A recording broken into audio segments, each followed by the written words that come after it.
Ladies and gentlemen, welcome to the study of antiquity and the Middle Ages. As always, I am your host, Nick Barksdale, and today we are joined by a very special guest that I'm very pleased to have on this channel. His name is Keenan Booker. Keenan, thank you so much for coming on today. Thank you. Thank you. He has written a very interesting and fascinating trilogy called Kicked Out of Heaven. And it's going to deal with the history of Europeans from his perspective, and especially in the Middle Ages and the early modern era. He's a fellow history lover just like us, and so I'm really excited to bring up some of the things he writes about in his works and really just kind of have fun. And so for all of you, kick back, enjoy. But before we get started, check out the links in the video description below because it's going to take you to his website. It's going to take you to his books to where you can check them out as well. And feel free to comment your thoughts along the way. Ladies and gentlemen, thank you all so much. And so, Mr. Booker, would you tell us a little bit about yourself? My name is Keenan Booker. I'm 37 years old currently. I live in Las Vegas. I've traveled across the planet to China and Germany before. I'm self-educated. All the books behind me, are a constant study for me. And that's been over the course of 20 years. I've lived in all the time zones of America. That's about the gist of it, Check out my YouTube channel, The God 720. That's one of my aliases. I also do music. And that's about, how much it goes with me. I write books. I've written 8 books. You can check that out at KeenanBooker.com, where all my material is at. And I love everything. I study everything underneath and above the sun. It's a weird complex with me from the outside looking in because I've had no real mentor or guide. I've had to really figure everything out by myself. So, yeah, that's about it. And I think that's absolutely awesome. And that just goes to show, so many people like us, in many ways, we don't have a higher education due to life itself or a variety of other things. And so we've taken the time to really dive into books ourselves and try to get the most that we can out of the subjects that we love. I'm sure most of my subscribers can relate to both of us on this. And honestly, I'm really excited to jump into this. Yeah. Let's go. Let's go. I need to get the edge off me. Let's go. Oh, you're good. When it comes to history, when did you discover your passion for studying history and eventually writing about it? Like I said, a weird complex, right? So I was engulfed in history since birth. If I go to detail on, when you got your flashbacks in your head, I go to detail. And when it comes to the medieval, I was introduced with the medieval with Tom Sawyer, Huckleberry Finn, okay? Oliver Twist, Tale from Two Cities. When I was a child, I was more attracted towards Dracula and Werewolf and the Blob and the Swamp Thing and things of that nature, more so than the R.L. Stine Goosebumps and all of the fictitious stuff that started rolling in. That came in a little bit later, with me. I was already into an attraction zone in that area. And then, my mom had some ancient dolls and cases, had a little Egyptian Cleopatra statue that was around. That, it plays on your psyche, it plays in your subconscious mind, unconscious mind.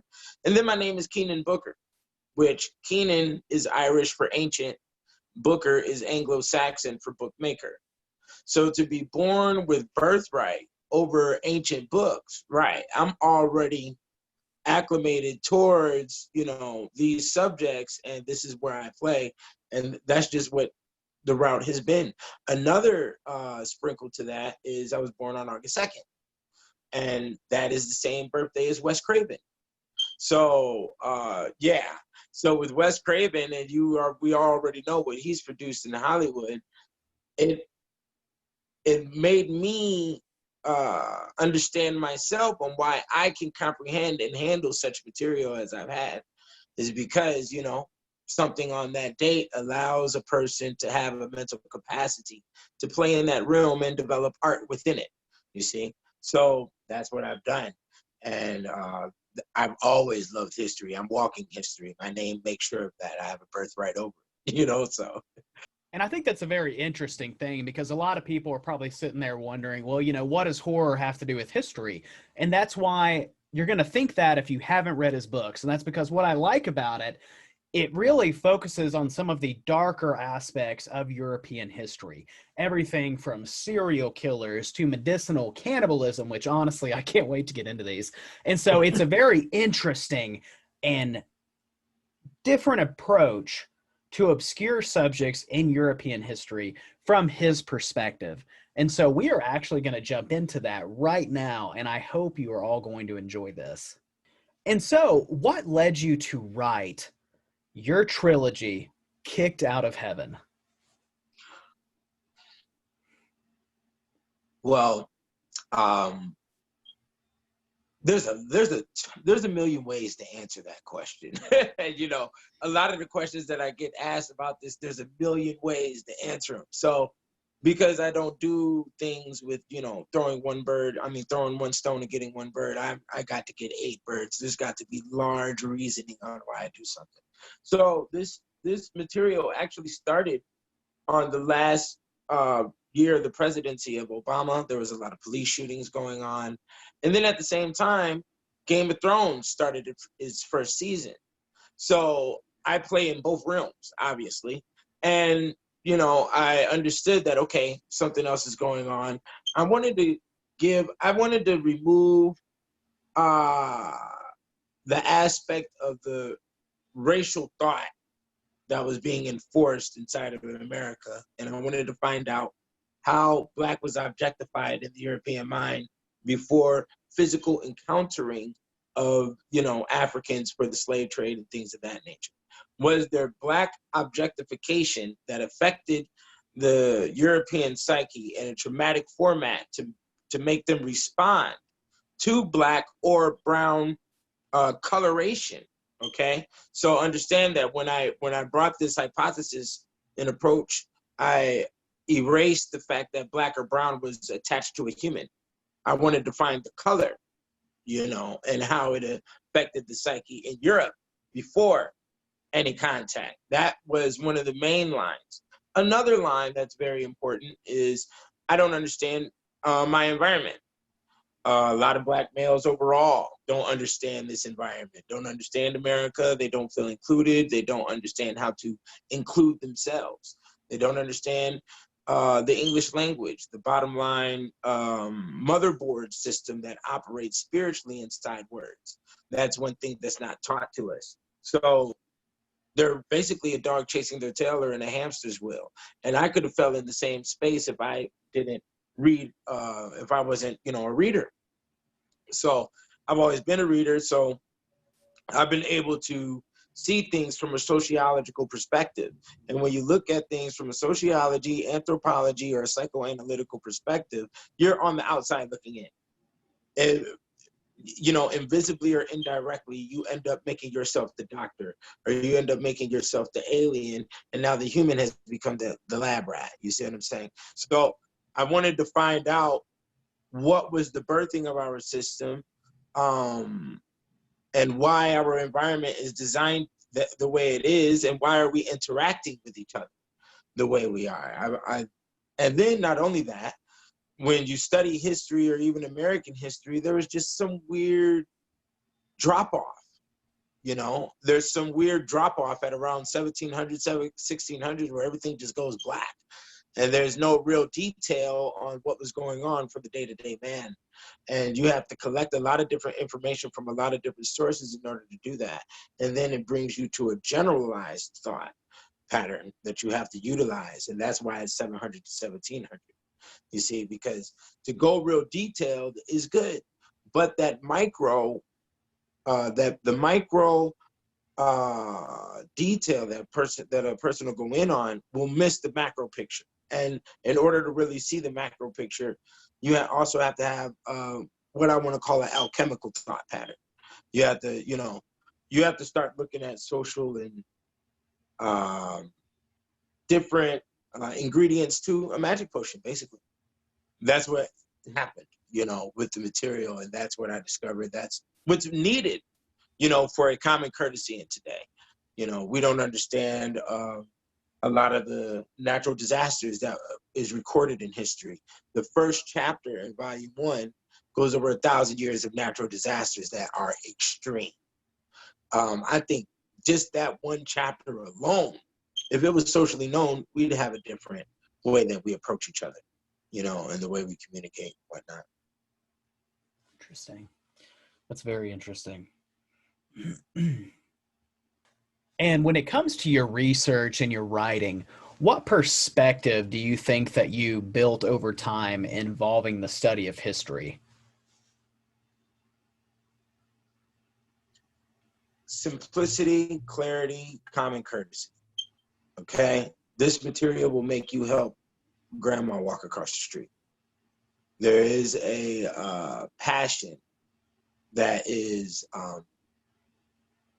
indebted. It's embedded inside your form of thinking now. This material changes your process of thought, you know, and you have to have passion. You have to have love. This information makes you love. It makes you get extremely passionate about the stories that are inside here and the experiences that people went through. And you can tell that the stories are very real because the energy behind the stories, when you hear them, and how you feel when you read it is very thorough. And a lot of this material has been lost in time, or the energy thereof has been lost in time. And now we think that disrespect, hate, and all of these other things are the way we should be socializing with each other. And that's one reason why this popped up out of the blue. If it wasn't me, somebody else was going to do it. Something has to be brought to our picture before we, you know, cannibalize each other, basically. Because, I mean, you know, that's the brink we're on right now, and I find it repulsive. So it's very, you know, it's very tied to me, and I needed to be tied to people because it's more so than just being historically literate. It's being literate about human experience. You see, we like to call it history when it's really human experience. You know, and when we understand it as human experience, when you find yourself in history, which usually happens, you get more of a love and appreciation for existence, you know. And, you know, you don't know heaven until you've been through hell, basically. You know, that's basically what it is, you know. So, yeah. That's good. I like that. When it comes to European history and your research that you've done on it, what would you say your favorite aspects are, or what do you love most about European history itself? One keyword: balance. Okay? I've studied a multitude of civilizations as you have, okay? And this is the first civilization that I found where there was equality of balance in thought on both the dark side and the light side. They knew that they needed each other. When you understand these dynamics in a theological format, you understand that there is no Catholicism without witchcraft, and there is no witchcraft without Catholicism. They're both the yin and yang of the same scenario, and that scenario is human existence. That's what the scenario is. That is divided in between witchcraft, Catholicism. Their unification is life, okay, and death, okay? As you will see images of both on the Catholic side and on the witchcraft side, you see. You see images and the gratification of both, okay? You see the glorification of the babies being born and how babies are idolized in Catholic paintings. You know, you see the lovemaking, what you want to, it is lovemaking in essence, but you do see orgies and whatnot, and the witchcraft. They're both life principles, you understand. But then they're flip on one side of the same coin. You see what I'm saying? On the other side, you know, both sides of the same coin is what I meant to say. So you do find these other deep scenarios, like, you know, the Spanish Inquisition, or even in the occult serial killer situation with Giles Drace. the slaughtering of babies and this and that, you know, and you see a very mixed combination where it makes everything yin and yang on both sides. So when you understand the totality of life, it's positive and negative. But then there's also a negative within inside the positive and a positive within inside the negative. Now, see, when you start getting to these areas of thought, that's where it gets a little bit complex for the standard, you know, and we've lost these areas of thought overall, and they've been brought back intentionally because we need survival. We need maintenance for everything that we built and for the continuation in our progression as humans. And we've lost religion. We've lost the laws of a lot of things, and, you know, it's bouncing back at us right now, you know? So that's why, you know, everything is coming out. There's a lot of people bringing this stuff out, including you. I mean, there's a lot of historical perspectives and a lot of new archaeology being discovered, and things have to be rewritten, you know? And so we've covered what you like about European history, European civilizations, their concepts. Now I want to ask the opposite. And what is, let me rephrase that, what do you find the least attractive about European history? I can't. And there's nothing that I find least of. That's what's so. I support the rage. I support the vigor. You understand? There was a lot of things that was taught to me about passion. A lot of things that were taught to me about drive, desire. A lot of things taught to me about, you know, a female's desire, a female's survival rate. You know, I'm a survivalist, brother. You know, you know, I believe in, you know, I will sink into, you know, the caveman levels of thought where there's nothing to have to survive. You have your hands and that's it, you know. And it was the experiences that I've learned and went through with the medieval that allowed access into many zones of thinking that predate, that are very ancient, you know, and it's very clear on why we've had to do what we've had to do to get to the points that we're at right now. And that includes the medieval, because there was no dark age in between now and the medieval.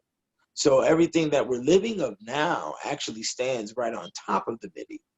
The whole thing is that we just want to forget our grandparents because they were dead. And therefore, we have also forgotten the litigations of death. And now we are being reminded worldwide as we see the scenarios that we're being involved in. We've lost our respect for the invisible elements.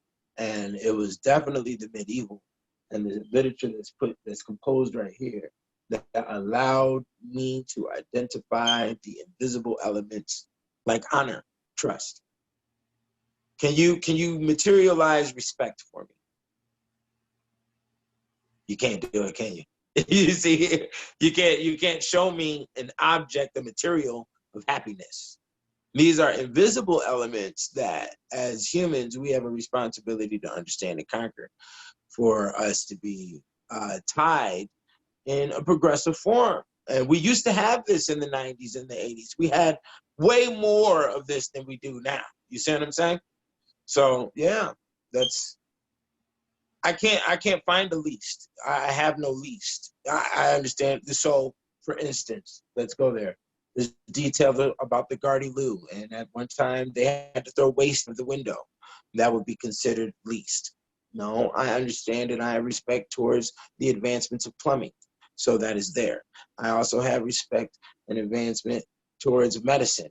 And there is human feces used inside medicine for humans, dated in many ancient civilizations. It was used like that. So it doesn't gross me out, or it doesn't make me say, oh, you know, they were nasty for this and that. No, this is called the early stages of the development to where we're at now, which will make you respect the usage of the toiletries way greater than what you did before.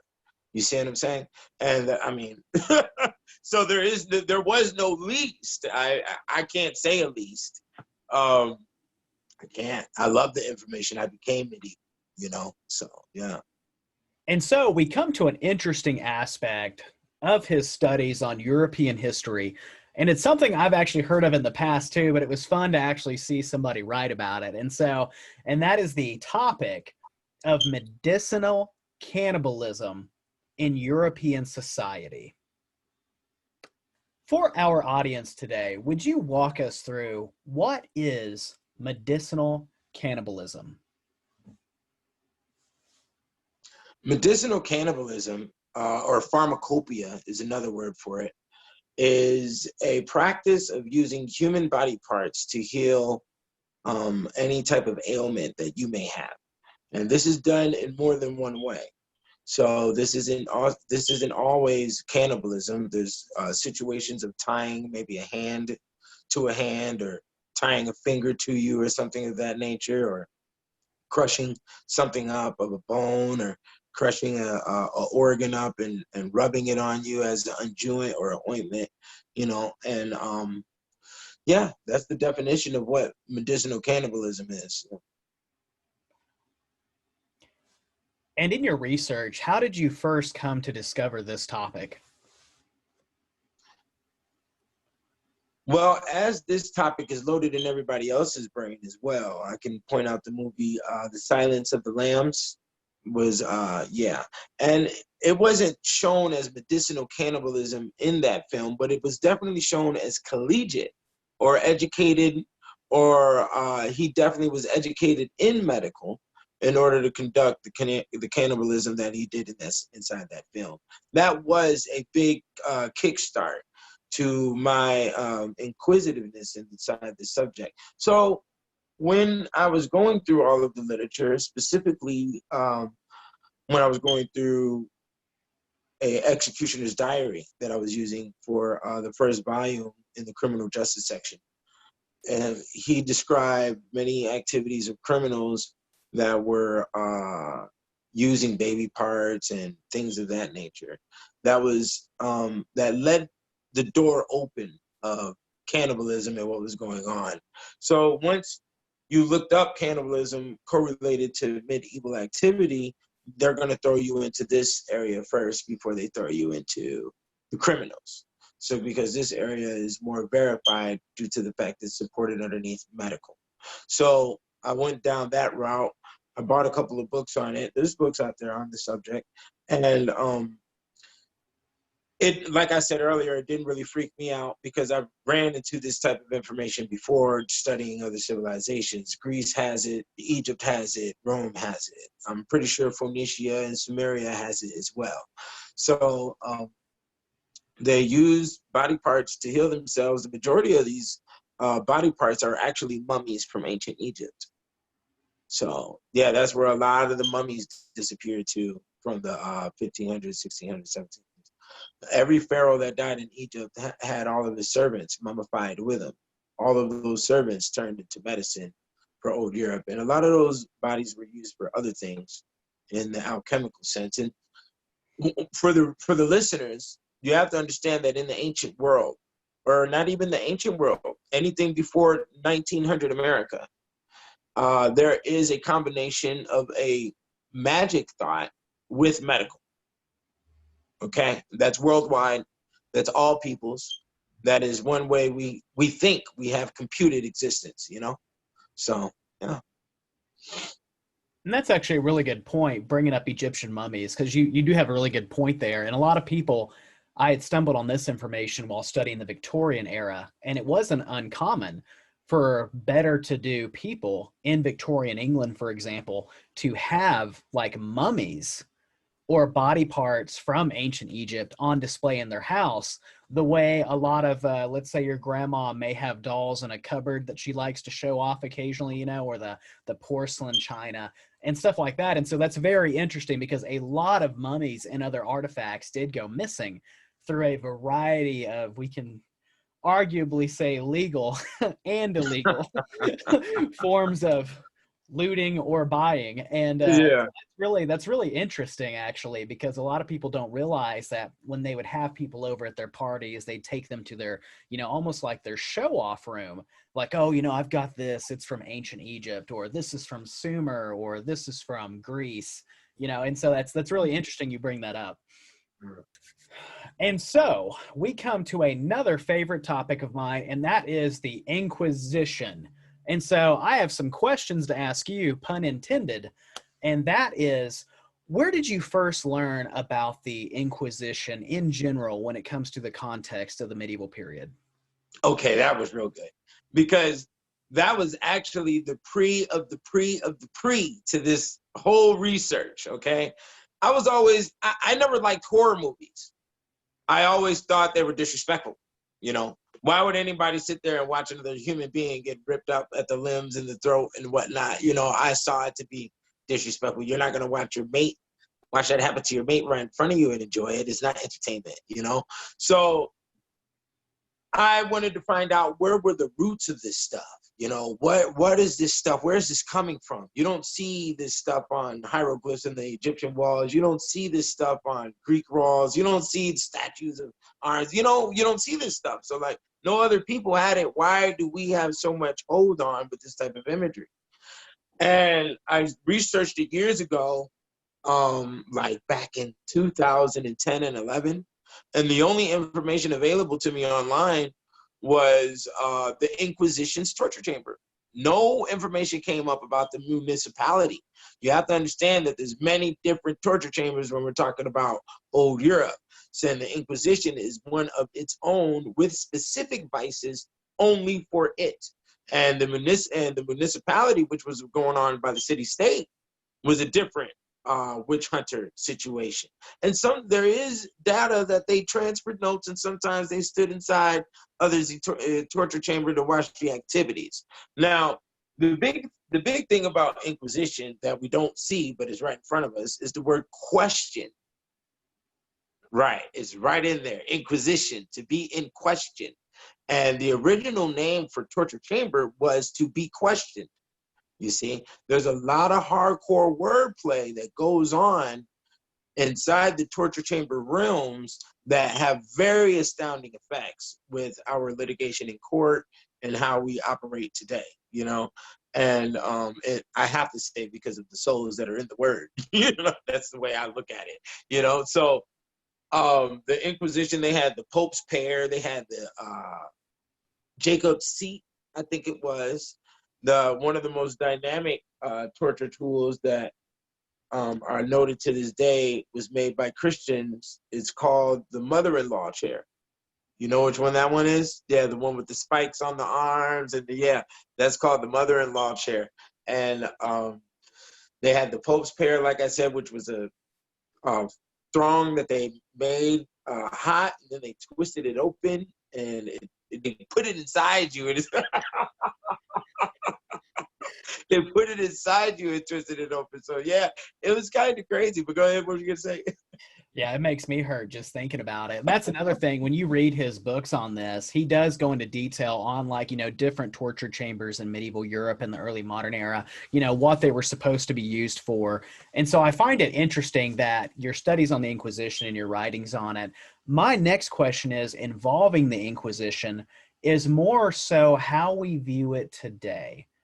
So after studying the Inquisition and various people's thoughts on the subject, do you feel that fiction writers, religious rivals that are going to come up later, like Protestants, and now, of course, in cinema today, like Hollywood, do you feel that they have exaggerated the brutality and violence of the Inquisition? I'm glad you put it like that, because I'm pretty sure from what you've read that you can feel a lot of this material has been source material for the Hollywood and the Walt Disney. So when it comes to Hollywood and Walt Disney, they will never be able to thoroughly tell you what occurred during the Inquisition. They will never be able to thoroughly tell you the activities of the medieval, like what they did with the Game of Thrones. They confused the line. There's a lot of confusion that you can put inside of a set for movies, where the natural DNA and inclination of the human doesn't work, or it's shut off because it's confused. So I show you a 17th century scene, but everybody in that scene is wearing 14th century clothing. So it'll shift off your DNA from what you already know as history, but it's in your subconscious or unconscious zone, and you're not consciously thinking about this stuff. You don't have to use it or anything, but it's in you because you have by blood lived through that time period. So when they confuse it, it's like locking up your DNA, and you don't go down that zone to try and figure anything out. You think you already know what's going on. It messes up the whole picture. There is nothing that is on television that can be historically correct. Nothing. They cannot put anything historically correct on it, because it's either going to spark high level questionnaire in you, and you may go seek answer, and that's not what they want, because that blocks the driving of product. We have to drive you to go to product, you see. So, or it's going to put you in a position where you're bright and you've accepted the truth for what it is, and it's connected with you, and now you see a whole new level of, you're seeing through a different color of shades on your glasses now.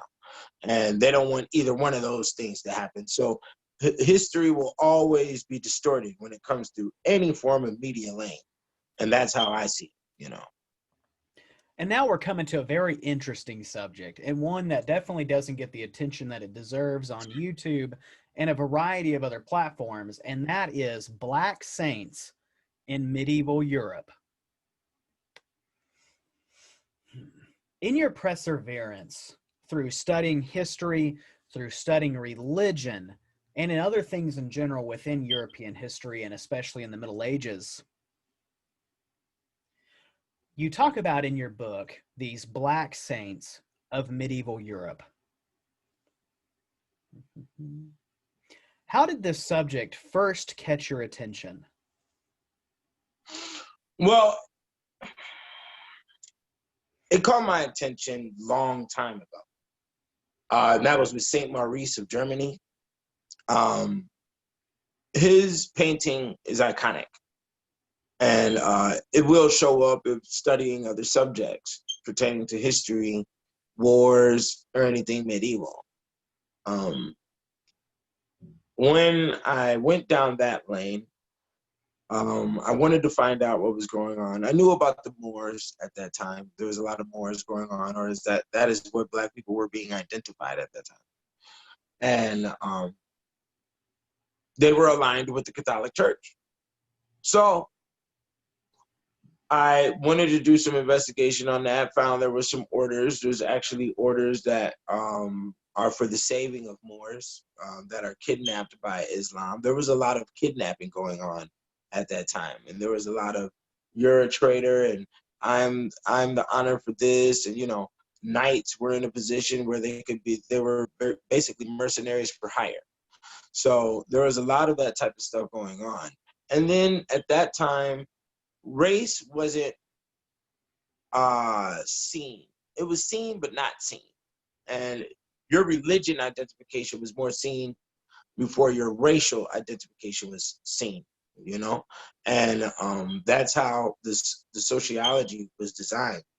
So then I started to go in further, and I saw other saints like Saint Flower, and you got Saint John the Baptist is a Black figurine. You have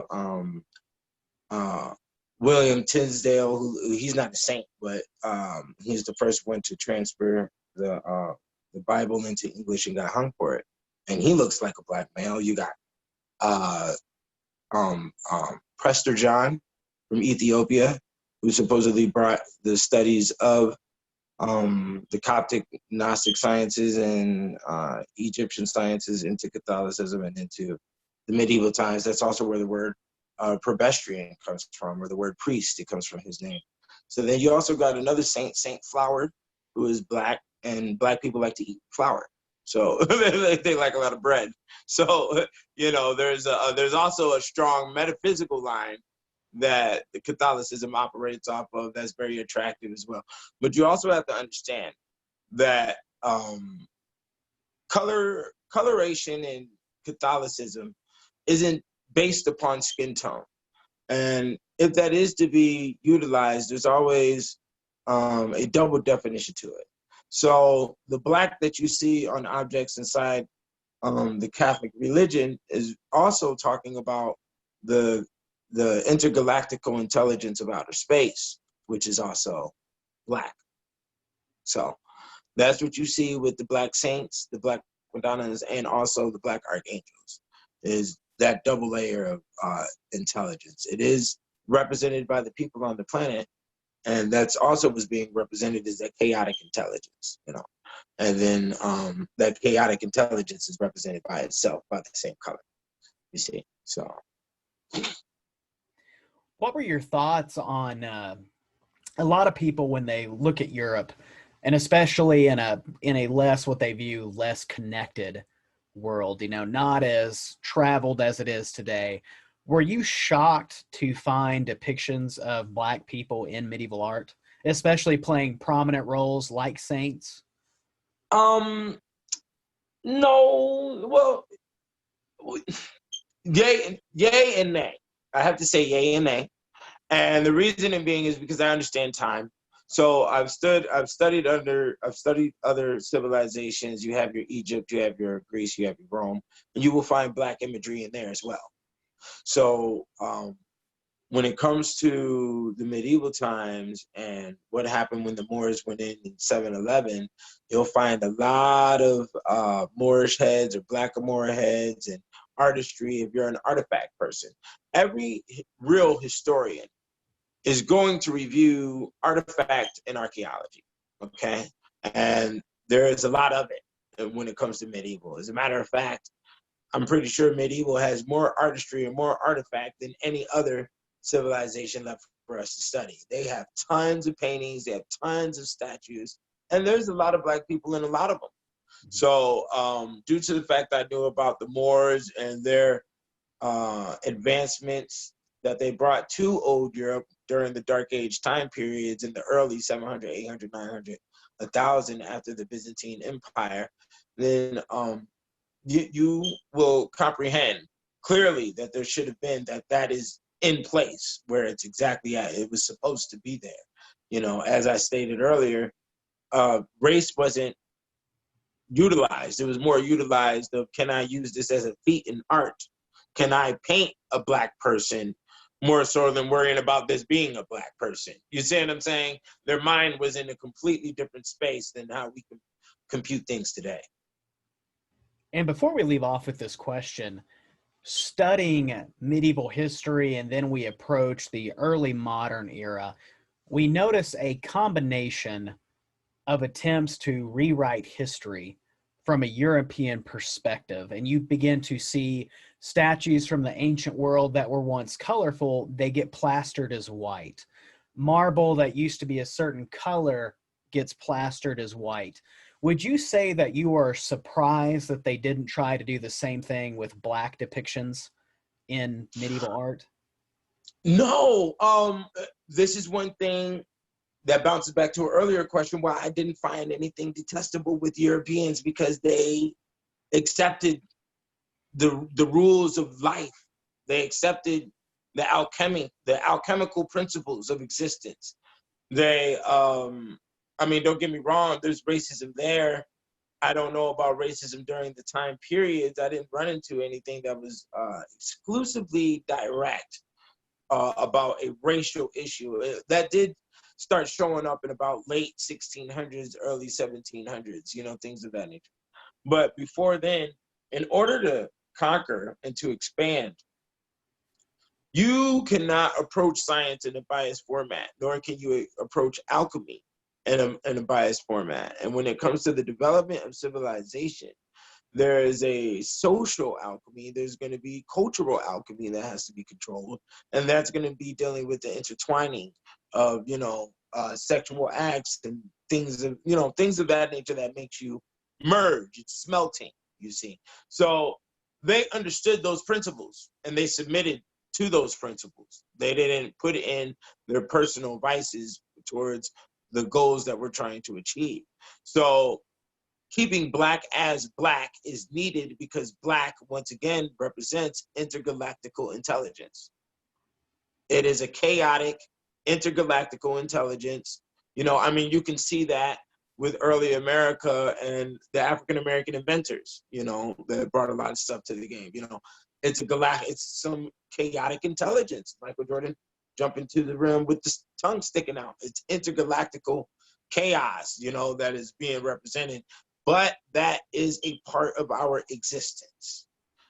Europeans understood that. They embraced it, you know, whether they hid it in the Black Madonnas, the Archangels, they hid it up in Moors that they kept as little, you know, altar boys and stuff in the church and things of that nature, man. There Black people were everywhere pretty much in Europe, as they are today. You know, I'm pretty sure there's esquires and things of that nature that are high ranking in a lot of different hierarchy systems throughout the different countries. I'm pretty sure they're still there right now, you know. In your work, you talk about occult killers, and specifically one of my favorites involves two Scottish grave robbers who eventually become serial killers. Would you walk us through, when did you first stumble onto their story? Well, the Burke and Hare story is what you're referring to, if I'm correct. They were actually one of the last stories that I ran into. And the reason being is because their story is connected to the Gravediggers. And the Gravedigger section is the plague section. So I actually ran into them, then I had to put them to the side, then re-emerge them. I said, bring them out of the undead and restudy the situation and then put it inside the book in the occult serial killer section. Their activity wasn't necessarily occult to me, okay? When we really detail the story, like I said inside the book, we're really looking at two drunk degenerates that, you know, got into it with some ladies or fought over some ladies and killed the women, you know, and then they were held as these great serial killers and whatnot, the notorious Burke, right? So what we're really looking at is the captivation of a situation that has happened in a multitude of different times throughout all the course of Europe, okay? And we put a cap on the bottle by creating a major story that gets all the fame and the fortune and prestige and is made notorious by it, you see? So everybody knows about it, so we give this one situation praise and then it locks up all the other ones that occurred that had similar elements to the situation. So the one thing that was supremely occult about it to me that I sort of enjoyed, shall I say, was when they made a purse out of his skin, as he made the police made a purse out of his skin to show, you know, that you're not the only artiste out there, and there's greater artists in the land, and there's bigger wolves that have to protect the people. And you know, we're not drunk, we're not we're not foolish, you know, and we love our women, you see what I'm saying? But the arts pass over both lines is what I meant to say. So that's the only real occult element that happened with that whole story, is how his skin ended up on the wallet and ended up on display when he was robbing and getting drunk and you know, being a regular highwayman. You have to understand that there was a lot of cats like him during those time periods. And now we're going to talk about a particular favorite of mine, and he pops up in the Middle Ages. He's going to become known as one of the most vicious serial killers in medieval history. He was associated with Joan of Arc. He fought on the battlefields against England during the 100 Years' War, and his name is Giles Drace. Now, Mr. Booker, when did you first come across the story of Giles Drace? Well, I was going pretty hard looking for a lot of these cats, and I had to find, because we have serial killers here in America. So I wanted to see if there were serial killers in old Europe, you know, and there were a lot of them, and I had go over and over and over and over again to run into this guy, even though he is mentioned in a lot of the other books I got, because the activities that were discovered during his trial and also the things that he confessed to were very extreme. There is a level of ritualistic activity, and there's laws to ritualistic activity. And the medieval just took on one law, and that one law was to do it, you know, and do it however you feel it. Do it in repeat. Do it in group. Do it in singular. You know, do it by a whole city. Do it by a whole state. Do it by a whole army. You see, like they were doing a lot of this stuff in a lot of different areas. So the discovery of a serial killer was not new. It was not a shock. It was only entertainment for the market. For when we watch this individual get put on the wheel or get put on the scaffold. And that was it. The slaughtering that he did of children, which is a common element that you can find throughout all history. You can find even in tribal activity. One thing that I discovered when we look at theology correctly pertaining to Adam and Eve, babies aren't born in Garden of Eden, is what I say. There's no babies born in the Garden of Eden. Right. So when I say that, I could be disturbing some real ancient law right there that's going on that me and you aren't educated about, and the elite are. Because in essence, Giles Drace was an elite to be at the levels he was at. And that's also with Marquis de Sade, huh? He was an elite. And these individuals have a lot of detailed information that they released during those time periods or were involved in, you know? So that's how I ran into him. I was digging up through a lot of different individuals, and he was only one amongst many, you know. But was his activities real? We don't know. From the amount of diverse evidence, from bouncing around to other people's different stories, like you said, Joan of Arc and whatnot, different authors, then we see him there, so he must have been real, you know. To try to retake his case to court, we can't do. You know what I'm saying? So. Yeah, that's very true. And it's like I've always said, I wouldn't be surprised if he did murder and molest children. I wouldn't be surprised, especially the young boys. I mean, that behavior has always existed, and so I'm not shocked to see it pop up in one of the more brutal time periods in human history, especially a man who has the military experience with violence that a man like Giles Drace is going to have. You can see where he would probably formulate an idea of sexual violence as well. And if he's always fought men, if he's got repressed feelings due to the restrictive society of medieval Europe, as we know about serial killers, it can manifest itself in that manner. And so I'm not surprised. On the one hand, though, you also ask yourself, he is a huge landowner. He has a variety of properties. He has acquired a vast amount of wealth. And we also have to ask if it could easily have been a power grab or a land grab by possibly his rivals in the medieval French court. You know, and I mean, there's always the chance, let's say he did kill a couple of kids, right?